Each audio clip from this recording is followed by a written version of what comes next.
मोहतरम हाज़रीन, मैं Moinuddin Shaheen, associate professor शोबाई Urdu, सम्राट पृथ्वीराज चौहान गवर्नमेंट कॉलेज अजमेर, आपसे हम कलाम हूँ। जैसा कि मालूम है, हम इन दिनों एमए फाइनल के पर्चाए अंजुम यानी पेपर 5 कसीदा मरसिया मसनवी के तहत ज़हरे इश्क मसनवी के इब्तदाई अशार की तशरीह कर रहे हैं।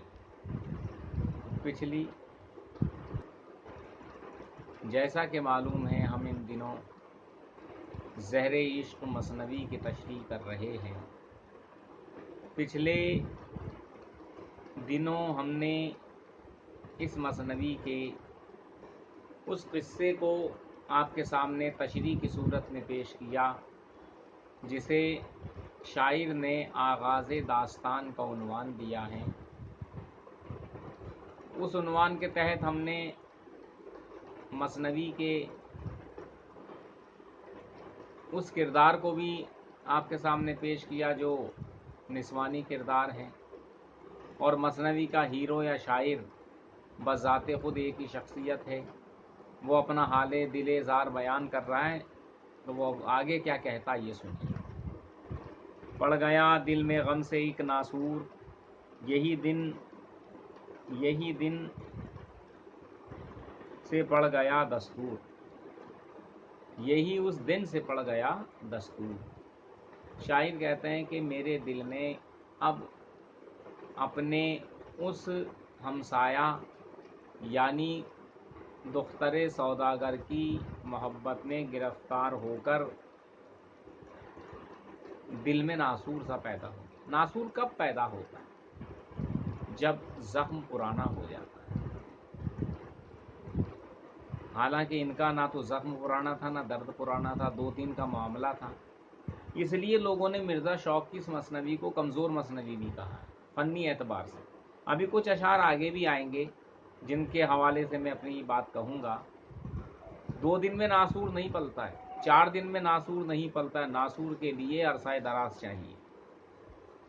दूसरा ये जो शेर आगे आपके सामने पेश कर रहा हूँ कि दिन में 100 बार बाम पर जाना, देखना भालना चले आना, जब ना देखा वहाँ पे वो गुलरू, फरते गम से निकल पड़े आंसू। कहते हैं अब उसका नस्बुल ऐन निज़ामुल औक़ात टाइम टेबल ये बन गया था कि दिन में बारहा वो बिला वजह दीवानावार छत पर जाता था ताकि वो किसी तरह से अपने महबूब अपने माशूक को देख सके, उसके दीदार कर सके। और जब वो उसके दीदार से महरूम रहता था तो फरते गम से उसकी आंखों से अश्क बारी शुरू हो जाती थी। लाख चाहा ना हो सका दिल सख्त, पे तस्कीन रही यही आमद और रफ्त। कहते हैं बहुत अपने दिल पे काबू करना चाहता था, सब्रो ज़ब्तो तहम्मुल से काम लेना चाहता था, लेकिन सब्र उसका साथ नहीं दे रहा था। और आगे क्या कैफियत हुई वो सुनिए। गुजरे कुछ दिन तो रंज के मारे, जर्द रुखसार हो गए सारे, हो गई फिर तो ऐसी हालत ज़ार जैसे बरसों का हो कोई बीमार। कह रहे हैं कि कुछ दिन तो ऐसे ही परेशानी मुसीबत अजियत में गुजर गए और उसके रुखसार, उसके गाल या उसका चेहरा जर्द पड़ गया, पीला पड़ गया। और ये कैफियत तब तारी होती है जब इंसान के जिस्म में खून की कमी हो जाती है, उसका खून खुश्क हो जाता है तो वो पीला पड़ जाता है और उसकी हालत चंद रोज में ऐसी हो गई गोया वो कई सालों का बीमार हो। ये बात सही है। यहाँ तारीफ करनी पड़ेगी मिर्ज़ा शौक़ की कि वो अच्छा नक्शा उन्होंने खींचा है कि इंसान जब बहुत ज़्यादा बीमार हो परेशान हो जाता है, दुखी हो जाता है तो बीमार पड़ जाता है, और उसकी 2 दिन की बीमारी भी 100 दिन की बीमारी मालूम होती है। دل کو تھی غم سے جو فراموشی، لگ گئی لب پہ مہر خاموشی. بولے وہ ہمیشہ ہنسنے کھیلنے والا شخص، مذاق کرنے والا شخص اور حشاش و بشاش رہنے والا شخص اب غم سے اس کا ایسا پالا پڑا تھا کہ وہ خاموش ہو گیا، کھویا کھویا سا رہنے لگا. اس کے ہوش و حواس ٹھکانے نہیں رہے. اور آگے کیا صورتحال ہو یہ دیکھیے. نہ رہا دل کو ضبط کا یارا، سر جہاں پایا دھڑ سے دے مارا. یہ بات بھی صحیح ہے کہ جب آدمی حیران پریشان ہو جاتا ہے تو اس کو جنون کی کیفیت طاری ہو جاتی ہے، اور وہ جہاں چاہتا ہے اپنا سر پھوڑنے لگ جاتا ہے، دیواروں سے ٹکراتا ہے. وہی حال اس کا، یعنی دماغی توازن کھو رہا تھا، مانسک سنتولن، یعنی اس کا بیلنس بگڑتا جا رہا تھا.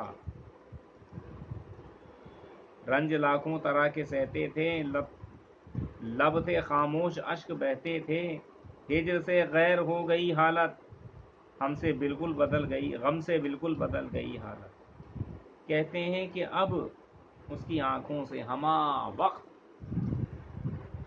زارو قطار آنسو بہتے رہتے تھے، اور یہ اس کا غم روز افزوں اضافہ ہو کر اس کی حالت زار کو مزید بڑھا رہا تھا.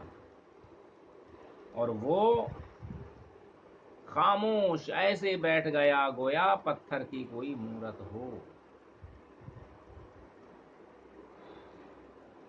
ہجر سے غیر ہو گئی حالت، غم سے بالکل بدل گئی صورت.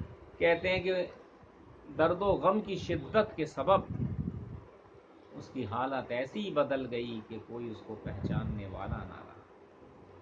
جو بھی دیکھتا تھا، ارے اللہ یہ کیا ہو گیا، آخر ایسا کیا مصیبتوں کا پہاڑ اس پہ ٹوٹ پڑا کہ یہ اپنے ہوش و حواس کھو بیٹھا، سدھ بت ساری بھول گیا.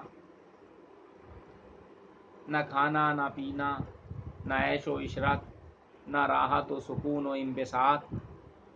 ہر وقت ہر گھڑی درد و غم کی شدت سے دوچار ہونے والا یہ شخص جو اس مثنوی کا کردار ہے، اس کی حالت زار کا نقشہ مرزا شوق نے بڑے انوکھے انداز میں کھینچا ہے.